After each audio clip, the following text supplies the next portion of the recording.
தமிழ்நாட்டில் இப்போ புதுவிதமான ஸ்கேம் அரங்கேற தொடங்கியிருக்கு. உங்களோட வீட்டுக்கே ஒரு டூப்ளிகேட் ஏடிஎம் கார்டை அனுப்பி அதன் மூலமா உங்ககிட்ட இருந்து ஓடிபியை வாங்கி ஏமாற்றக்கூடிய முறை இப்போ புதுசாக தொடங்கியிருக்காங்க. அது எப்படி நடக்கும் அப்படின்னு பார்த்தீங்க அப்படின்னா, உங்கள் வீட்டுக்கு பேங்க்ல இருந்து அனுப்புற மாதிரி ஒரு ஏடிஎம் கார்டு அனுப்புவாங்க. உங்களுக்கு ரிசீவ் பண்ண ஒரு சில நிமிடங்கள்லேயே, ஒரு சில மணி நேரங்கள்லேயே உங்களுடைய எந்த எண்ணன்னு தெரியாமல் ஒரு சம்மந்தமே இல்லாத ஒரு நம்பர்லேருந்து உங்களுக்கு கால் வரும்.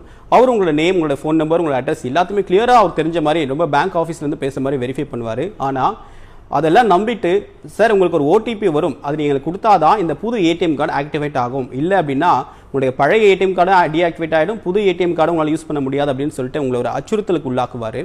அதை நம்பி நீங்கள் உங்களுடைய மொபைல் ஃபோனுக்கு வரக்கூடிய ஓடிபியை நீங்கள் கொடுத்தீங்க அப்படின்னா உங்கள் பேங்க்லேருந்து இருக்கக்கூடிய அமௌண்ட் மொத்தமாக அவரால் சுவாகா செய்யப்படும். அதன் காரணமாக உங்களால் மோசடி வளையத்துக்குள்ளே உள்ளாகக்கூடிய வாய்ப்பும் இருக்குது. ஸோ எக்காரணம் கொண்டு எந்த சூழ்நிலையிலையும் உங்களோட ஓடிபியை யார்கிட்டையுமே ஃபோனில் ஷேர் பண்ணாதீங்க.